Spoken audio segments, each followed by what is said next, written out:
Good morning, everyone, and I'm pleased to be here with you this morning, and in particular on this special occasion on the 50th anniversary of the Atlantic Salmon Trust, recognizing the innumerable efforts and the contributions that this organization has made to salmon conservation and promotion.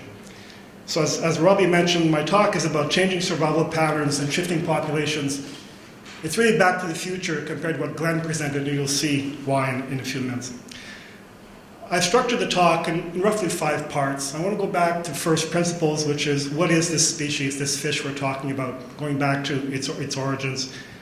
We'll talk then on variations in life history, how flexible these population responses are, and how diverse this species is, and how that's important for persistence. And we'll talk about marine survival. It's a key question. Well, what is good marine survival? I think that's fundamental that we should try and answer. Then we'll talk briefly on challenges to understanding salmon in the ocean and how it responds to changing environments. And then the mandatory closing remarks is what next? But before I get into the talk, I want to recognize and acknowledge the vast community of people who work on Atlantic salmon science, of which I am part of, and over the last decades or more have contributed to this knowledge. Countless individuals and organizations who study Atlantic salmon, national governments, and so on, and the broader scientific community. So we build on previous knowledge. We're standing on the shoulders of giants in particular. And I hope in the next 20 minutes I won't fall off those shoulders, but we'll see how things go. Okay. So what is this fish we're talking about, Atlantic salmon? Where does it come from? Salmo salar, they call it the leaper. It's a salmonidae. It actually split from its Pacific ancestors about 20 million years ago. And that's probably related to continental drift. So the separation happened not that very long when we look at the age of the Earth. But in about 5 million years since that time, salmon then split from its common ancestor with sea trout. So now we have 2 cousins, Atlantic salmon and brown trout, and those are the 2 remnants of that legacy. But going even closer to the previous time, about 600,000 years ago, Atlantic salmon split into 2 groups. There became a northwest group that now resides in eastern North America, and a northeast Atlantic group that basically is in the northeast Atlantic. So we have this divergence, and what's interesting is they were isolated enough that they have different chromosome numbers now. So the northwest Atlantic has about 54 chromosomes, the northeast has substantially more. So that's a legacy of how they were isolated through time and how they've developed those differences. And more recently, about 18,000 years ago, the northeast Atlantic salmon then split again. There's an Atlantic group and a Baltic salmon group, and they're very different again. They were isolated. They never crossed. They're isolated to the point that the Baltic salmon are resistant to Gyrodactylus salaris. It's an ectoparasite, that kills Atlantic salmon on the Atlantic coast. So you can see how the species has spread across, adapted to particular conditions, and now we have these 3 groups that are now broadly distributed in the Atlantic Ocean. But let's go back in time again. Let's go back a million years, and let's look at climate. What has happened on the Earth? And we can see that the climate has actually cycled into periods of cold and warmer periods, called glacial periods and deglacial periods. This has happened frequently, and it's fairly cyclical. About every 100,000 years, you have these patterns of changes. So what we can say, looking back through the past, is that the climate has been basically always in a state of change. But it's oscillated between fairly wide margins of temperature. We're talking about 10 degrees Celsius global temperatures. That's a wide temperature range when you consider that this is what the climate has been. And in this time period, Atlantic salmon has persisted. And a lot of things have happened through the species. But if you look back through that time period, as the glaciers expanded, as glaciers retreated, you can imagine the habitat for salmon contracting and expanding again.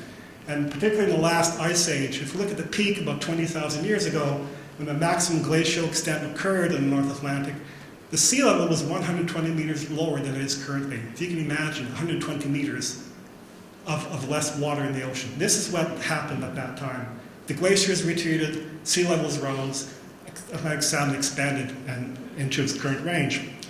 And it's recently, the last 11,000 years, have been the warmest kind of period in terms of climate, and this is when salmon actually expanded into its current distribution of about 2,000 rivers in the North Atlantic. Considering both eastern North America and Europe, there's 2,000 different rivers globally that actually accommodate salmon. This is a wide distribution. And what's interesting is, when you look across all these populations, they have very diverse life history characteristics. That's what I'll touch on next, this diversity. What do I mean by life history characteristics? It could be things like smolt age, things like age of maturity, growth rates, size, and so on. So there's very different types.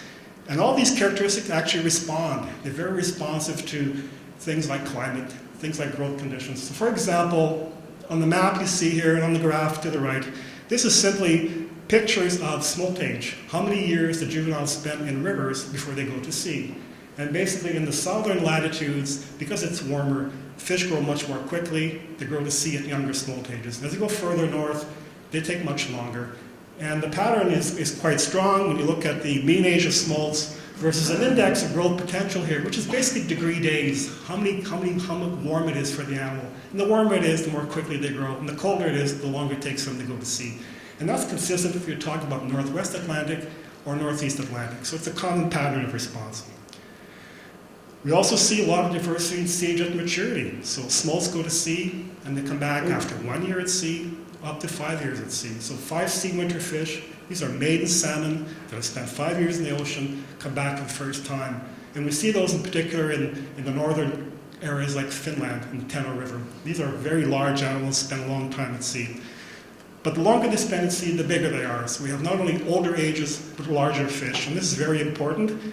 And if they go back to sea again and return, because salmon, Atlantic salmon, do survive to spawn many times, and when they go to sea again, they feed and they grow.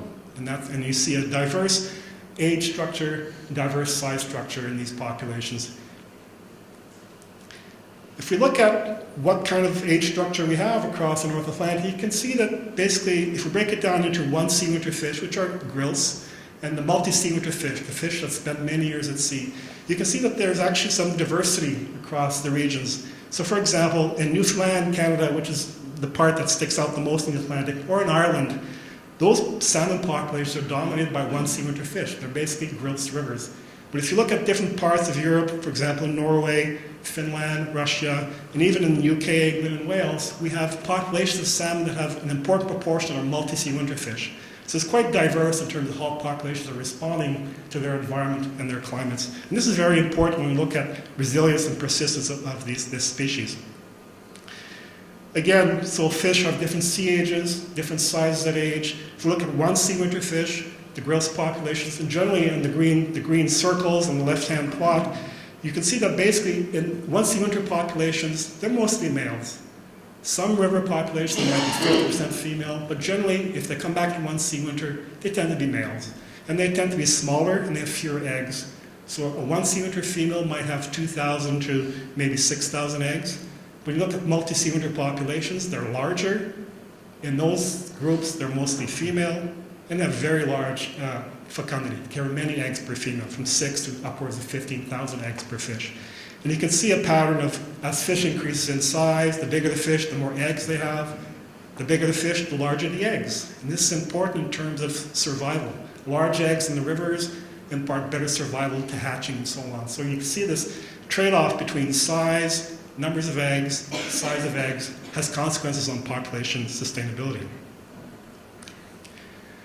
So we talked about here, what does this all mean? Well, we can think about portfolio effects. Now, people who are in the investment world talk about portfolios. Well, salmon has a portfolio as well. So the eggs are spawned 1 year, but juveniles will take multiple years before they go to sea. So there'll be multiple years of fish going to sea as smolts, multiple years of fish coming back as adults. So when we look at any given year where eggs are spawned, there will be probably 3-year classes in the river. It's not just 1 year in the river. And when we look at the sea, there'll be 4 or 5 year classes of salmon in the ocean. They're not all from 1 year. And when they come back to spawn, the fish that are actually spawning in the river come from 4 or 5 different year classes. So we have this spreading out of the eggs over multiple years, both in freshwater and marine. And that's important in terms of the species being able to survive catastrophic events or less good conditions in freshwater. There's lots of fish in the ocean. So this is what we call a portfolio. It provides resilience to the population to get through some of these events that the animal actually is subjected to through time, through climate. So Atlantic salmon basically have a low marine survival.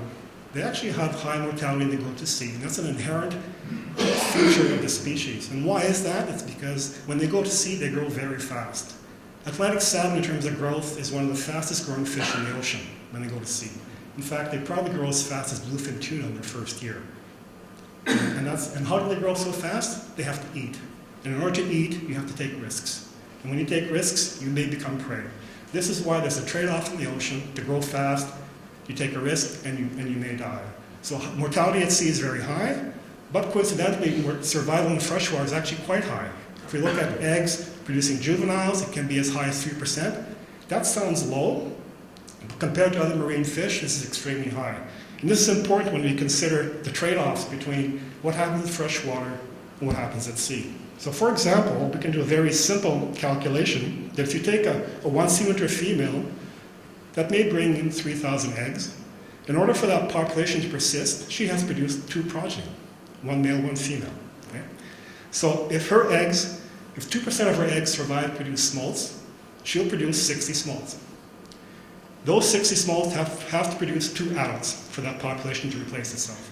So that means that it needs a 3.3% survival in the ocean. Very small.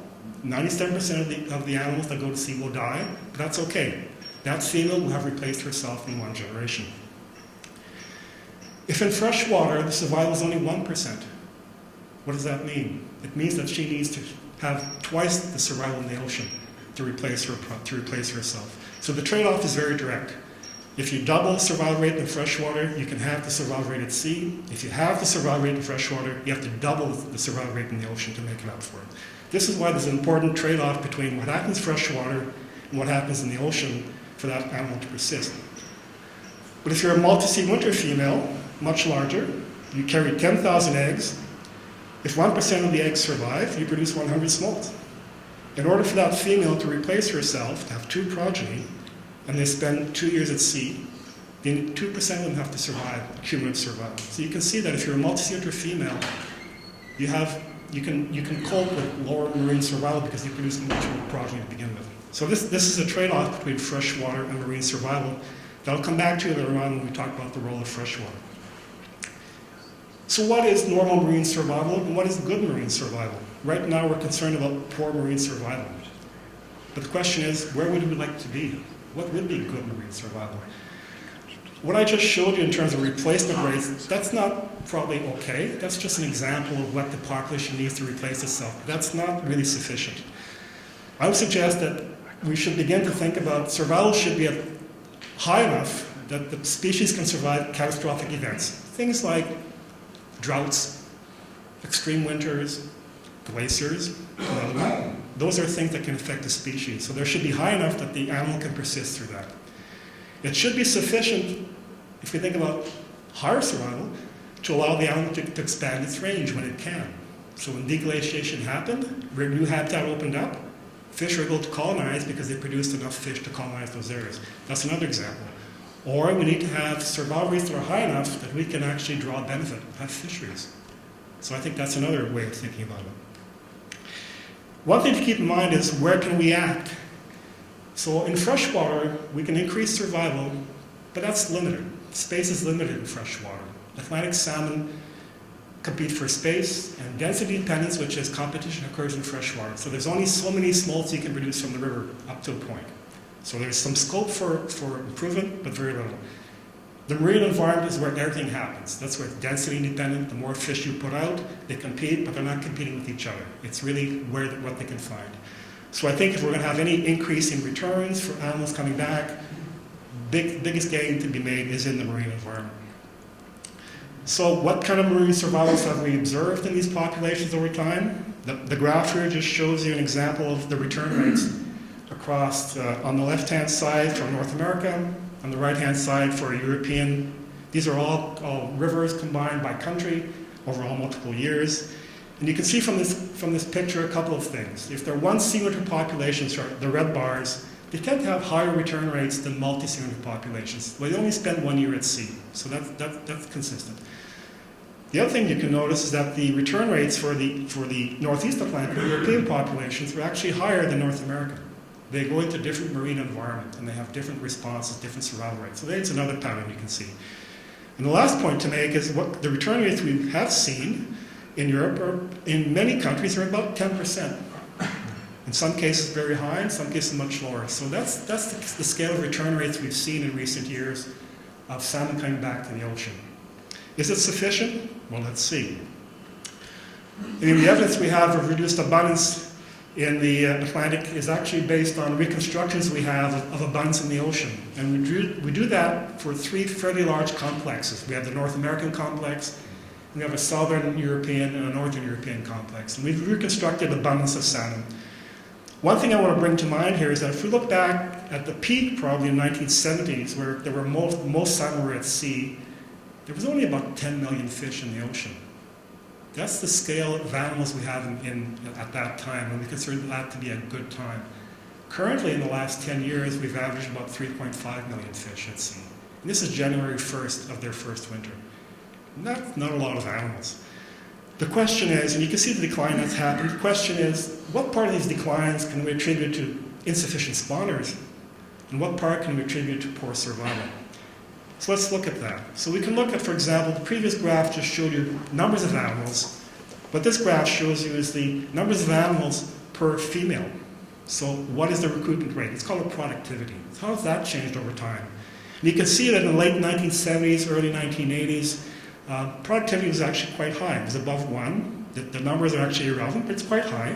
And then you see a dramatic drop around the late 1980s, early 1990s, and we have kind of a low productivity pattern since that time. And this we've seen in all the complexes.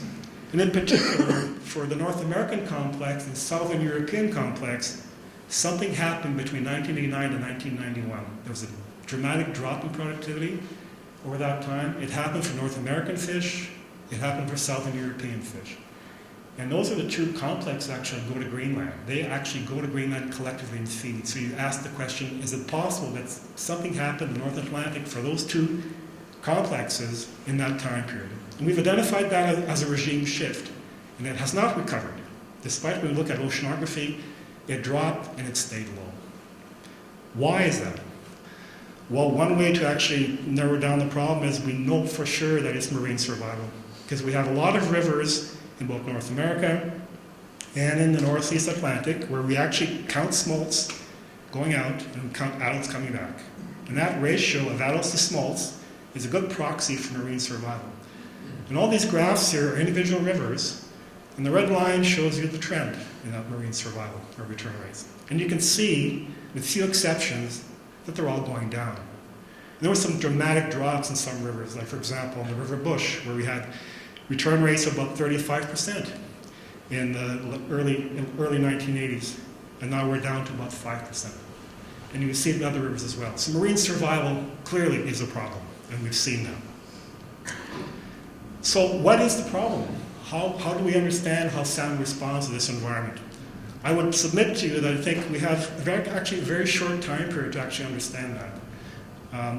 Salmon-people interactions are not that long ago.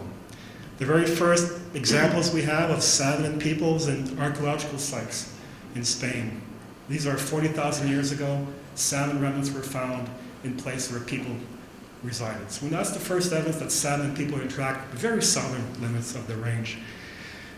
I would suggest that actually it's only about less than 12,000 years ago before people and salmon actually interacted for a long time, persisted a long time. As glaciers retreated, people moved up, salmon moved up, and they began to interact. But we just interacted. But it's a very short time when you consider that that's only 0.2% of its evolutionary history. A fraction of a percent. And it's only 2% since European salmon diverged from brown trout. Very short time. We look at the first written records of salmon, about the 8th century, and over the next centuries and so on, we see more and more records of Atlantic salmon. People, we have laws put in place to reduce poaching. We have laws put in place to improve fish passage. We were concerned about salmon abundance then, and we were trying to manage our own impacts on salmon. But then that's still only about 6% of the time since salmon recolonized Europe. Very short time. If we look at the actual real data that scientists work with, the data to actually do assessments, it's even shorter. It starts about the early 1970s. That's about 0.6% of the time since salmon have been in Europe. Very short time. And we're trying to understand how the animal is going to respond to an environment We've only been measuring it for a fraction of its time it's been here. So can we change the odds for survival? I think first of all we should remember that survival at sea is not a random process. It's not rolling the dice. We know that because we can release hatchery smolts and wild smolts in the same river. They'll have very different survival rates for the same time they go to sea. So it's not as if it was random, they would have the same survival rates, but it's not. They have very different survival rates. So there's something there going on. I think we should never forget that salmon is a freshwater fish. It needs rivers to survive. It definitely needs that. And the conditions they encounter in freshwater carry on to the sea. It's not one thing happens in freshwater, another thing happens in the ocean. There's carryover effects, so we should never forget that. Adults coming back are not all the same. There are some issues with survival rates. There are, for example, perhaps the fish are a different size. They're not as large. They can't migrate as far. They can't dig redds as big. Their survival rates of the eggs, therefore, are impacted. So every adult is not the same. And they're also very aggressive, risk-taking fish. They take risks. But the risks they take can be affected by genetics, can be affected by the environment they're reared under, different densities, different temperatures. Again, this all plays into its survival. And really, survival is basically a process of selection for fitness, the fittest individuals, under the current conditions. And the conditions are changing all the time. So the selection is changing also all the time. What do we want for salmon? I think it's an interesting question. I would suggest to you that based on its history, that salmon will not be in its contemporary distribution forever. There will be changes. Salmon will disappear. Salmon will not be everywhere we are. But I don't think that's a good goal for us. I don't think we should accept that. I think we should do something else. Salmon won't go extinct. There's never been more Atlantic salmon on the planet than there is now, ever. And that's because there were 2.3 million tons of Atlantic salmon produced in aquaculture in 2016. Salmon will salar. The fish is there. That's almost 200 million animals. We've never had that. But that's not what we want, right? That's not what we're aspiring to. I think we should aspire to have salmon in the areas and rivers and in quantities that have occurred over its brief history of interactions with us as human beings. I think we should think about 11,000 years ago, not 100 years ago. 100 years ago, we already had impacts on the rivers. We already had dams, we had fish passage issues, we had pollution issues. That's not where we want to be.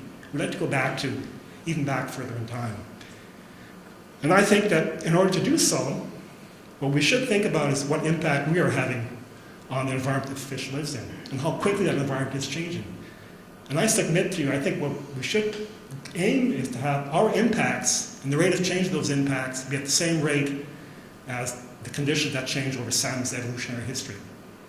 So the changes in the environment that we cause to the fish should be at a glacial pace, not at the pace that happens now. So the largest gains, I think, can be achieved by improved marine survival. Our understanding of marine ecology is actually, I think, improving but limited. Glenn showed some graphs about where salmon are and so on and so forth. The migration routes are still inferred. We have good models, but we really don't know where they are, where they're going. Many studies show correlations with climate, but they work on one side, not on the other side of the Atlantic. Why is that? If it's important, why doesn't it work on both sides? And identifying salmon at sea is still a challenge. We can get them to the region, but not to individual populations. So why is our knowledge so limited? 4 points. There are not very many fish to begin with in the ocean. 4 million fish right now over the whole North Atlantic. That's a very large area for so few individuals. And all the river population to begin with, they're very small. So if you want to follow a population of fish from the river to sea and back, you're starting off with very few fish to begin with. And when they go to sea, a lot of them die. They die on them. So it's hard to track them over time. So this is very challenging for us to understand Atlantic salmon. I'm going to try and get some concluding remarks very quickly, and I'm going to digress. I want to talk about Abraham Wald. It seems maybe strange to you. Abraham Wald was a mathematician, and he emigrated to the United States in 1938 following the invasion of Austria by the Nazis. He became a professor of statistics at Columbia University. During the Second World War, Abraham Wald and a number of other mathematician statisticians were recruited to this very classified program called the Statistical Research Group. And basically their job was to support the Allied forces in their campaign in whatever questions they had. And the question that was brought to them was, when the Allied airplanes were returning from engagements over Europe, a lot of the airplanes coming back had bullet holes, and a lot of the planes were not coming back. And the bullet holes, when they looked at them, they weren't uniformly distributed over the plane. There were more holes in some places, less holes in others. And the engineer said, there must be a way to fix this problem. We need more planes back. Where do we put the armor? Where should we reinforce the planes? And they couldn't quite figure it out. They said, a statistician must know. So they asked the statistician. And Abraham Wald was one of these people. And they gave him an answer, but it wasn't the answer the engineers expected. So Abraham Wald said, the armor goes where the bullet holes are missing. It goes where there's no bullet holes. It goes on the engines. And so, how did Abraham Wald reason? Well, he did it this way. He's a statistician. Where are the missing holes? The missing holes, he concluded, were on the missing planes. The reason planes were coming back, the reason planes were coming back with fewer holes on the engines is because if you got a hole in the engine, you weren't coming back. It sounds simple. Whereas if the planes come back and they're full holes in the wings and full holes in the fuselage, that's not a problem. They seem to come back okay. So that's why you should put the armor. Okay? Why am I talking about Abraham Wald? I'm not trying to diminish the work of the engineers. Because as scientists, we're like the military engineers. We see salmon coming back to our rivers. We're trying to understand, here you are, why didn't your cousins survive? I don't know the answer. Abraham Wald could do it very, very nicely. But here's the problem, it's survivor bias. So what can we do? So I think we need new ways to ask questions. We need new questions. We need new data. We need alternate ways of interpreting the data. So things, for example, we should never forget that we have a lot of historical samples to work with. Scale samples, we can do stable isotopes, things like that. There's lots we can do with what we have collected recently. We'll look at new ways of analyzing things like environmental DNA, all kinds of new genetic technologies that are very good at understanding what's going on. We'll have to draw on all kinds of new infrastructure, as Glenn presented, satellites, ships at sea, underwater robots. We will have to use those technologies to answer these questions. But we'll never be able to fully exclude ourselves from chasing salmon at sea. We will have to go back to the ocean and find them. We need to find them, and we'll have to do that with multiple dimensional programs, like the programs currently occurring in the Norwegian Sea from the Norwegians, the Fisheries, and the Icelanders. Where they have these campaigns at sea, and they sample from multiple species, of which salmon is part of that. We will have to do that. We have no choice. 4 last points. What can we do next? I think we should not forget that there is work to do in the freshwater. We must continue to have the best rivers producing the best fish that go to sea. We should never forget that issue. Secondly, I think it's very important that as we learn knowledge, we should maintain our monitoring rivers in order to understand what is happening and if our actions are effective. We should not forget that these programs are very difficult to justify in organizations. Why do we need to keep this monitoring site on this river? We've been doing it for 20 years. Is that not enough? No, it's not enough. And we don't have enough rivers monitored, so we have to do that. I submit to you that if the question of Atlantic salmon survival at sea, recruitment, population dynamics, if that was an easy question, we'd have the answer. A lot of bright people have come before me, and a lot of people have still worked on the topic, but it's not an easy question to answer. And maybe we need to find our own Abraham Wald to help us in this question. And maybe there is one out there. So on that, I'll thank you for your time and interest. I'll conclude there. And again, thank you very much to Atlantic Salmon Trust for the invitation, for your attention, and I look forward to the rest of the day.